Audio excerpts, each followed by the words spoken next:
afternoon, viewers. I'm Ana Nabila with good news, bringing you inspiring stories from across the country. Today, we highlight Pondok Pesantren Miftahul Huda in Madiun, a clean, well-managed Islamic boarding school that breaks the old stereotypes of pesantren being dirty or outdated. With disciplined routine and a focus on character building, the students here learn not just religion but also independence and responsibility. We will take you inside their daily life and hear from the caretakers about how this pesantren continues to grow. Here is the full report.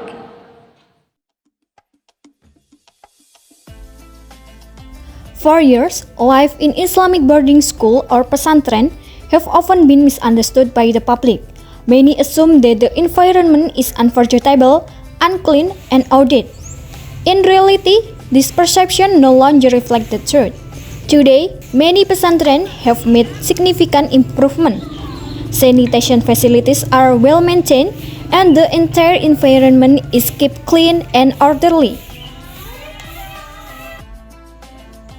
Students are trained to live with discipline, performing prayers regularly, maintaining personal hygiene, and participating in daily cleaning activities.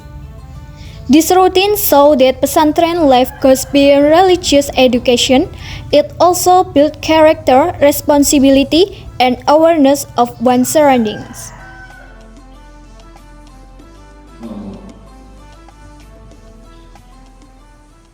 Assalamualaikum Bu Nyai, perkenalkan saya Bella. Saya ingin bertanya beberapa hal terkait pengelolaan pondok. Untuk yang pertama, apa prinsip utama yang Bu Nyai terapkan untuk menciptakan lingkungan pondok yang bersih dan nyaman bagi para santri? Iya, prinsip utamanya kalau lingkungan sehat, lingkungan bersih, otomatis para santri belajar dengan maksimal. Kemudian kalau lingkungannya ini mendukung, otomatis daya kreativitasnya anak-anak ini, para santri ini semakin bertambah. Dan otomatis kalau lingkungan bersih, anak-anak jadi sehat. Dan utamanya kita sangat menjaga santri ini tetap sehat, biar terhindar juga dari nyamuk yang sekarang ini jadi bumerang di daerah sini, termasuk nyamuk yang menyebabkan sakit, yang tikus monyet itu, juga nyamuk yang yang menyebabkan nyamuk malaria ya, demam berdarah. Ini alhamdulillah selama 2 tahun ini Pondok Pesantren Miftahul Huda ini sudah dinobatkan sebagai pondok pesantren pilihan terbersih oleh Puskesmas Bangun Sari Dolopo. Alhamdulillah sebagai pondok pesantren percontohan. Jadi setiap bulannya ada kunjungan secara sidak dari Puskesmas, dari dinas kesehatannya Puskesmas Mansari, menindak dari semua sisi, termasuk kamar mandi, masuk dapur, termasuk di ruang ruangan. Jadi ini sidak benar-benar santri tidak ada persiapan. Tapi memang kebiasaan santri di sini ya seperti ini. Tidak ada ada tamu kita langsung mempersiapkan harus seperti ini, enggak. Memang seperti ini biasanya. Karena di setiap sisi di sini ada ketuanya. Ada penanggung jawabnya. Misalkan kamar mandi, kita punya di Asrama Putri ada 12 kamar mandi, ditambah 4 berarti ada 16 kamar mandi. Itu setiap kamar mandi ada koordinatornya, penanggung jawabnya. Jadi kebersihannya, apapun kerusakan di situ yang bertanggung jawab selalu laporan. Terus kemudian di bagian sampah pun kita ada beberapa bagian penanggung jawab juga. Bagian pembuangan sampah sendiri, bagian pembakaran sampah sendiri, bagian pemilah sampah juga sendiri. Ya, semuanya terkondisikan ada penanggung jawabnya. Baik, terima kasih Bu.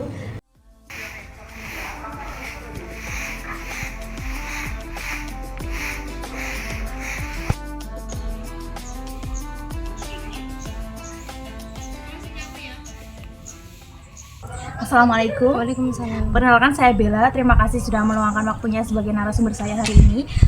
Saya ingin bertanya beberapa hal terkait dengan pengelolaan di pondok ini. Apa saja aturan yang dibuat untuk menjaga kebersihan dan kenyamanan di pondok? Nah, jadi di sini tuh saya jelaskan untuk yang santriwatinya ya, santri putrinya. Itu ada beberapa jadwal piket. Nah, itu harus dijalankan setiap hari. Mulai dari piket kamar mandi, piket dapur, piket halaman. Nah, itu sudah terbagi sendiri-sendiri. Nah, pokoknya tuh intinya tuh santri itu dilarang membuang sampah secara sembarangan. Terus dilarang menyimpan makanan atau minuman yang terlalu lama, nanti bisa menyebabkan serangga atau sebagainya.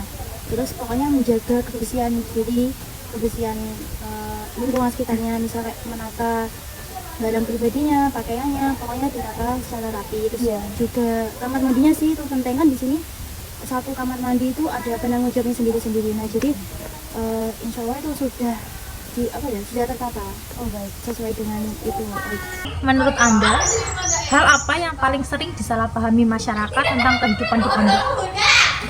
Nah kalau masyarakat tuh biasanya kalau mandang pondok itu biasanya pondoknya tuh kayak kumuh, terus tidak terjaga, tidak rapi dan sebagainya pokoknya. Padahal kalau pondok itu menerapkan tata tertib, peraturan yang disiplin yang dipatuhi oleh semua santrinya, insya Allah ya itu pondoknya bisa pondok yang menjadi pondok yang bersih gitu. Nah kan santri kan harus dituntut untuk menjaga kebersihan, disiplin dan juga tanggung jawab. Jadi ya kalau santrinya bisa menjaga kebersihan lingkungan, kebersihan dirinya dan juga mentaati peraturan, nah itu pasti pondoknya bagus. Jadi itu pandangannya seperti itu harus dirubah ya, harus dihilangkan. Terima kasih banyak atas waktunya dan penjelasannya. Semoga informasi ini bermanfaat dan bisa memberi gambaran yang jelas tentang kehidupan di pondok. With the positive change, it's time for the public to adopt a more accurate and open view of modern pesantren life. That was our main report. Clearly, pesantren can be both modern and full of positive values. I'm Anna Nabila. See you next time.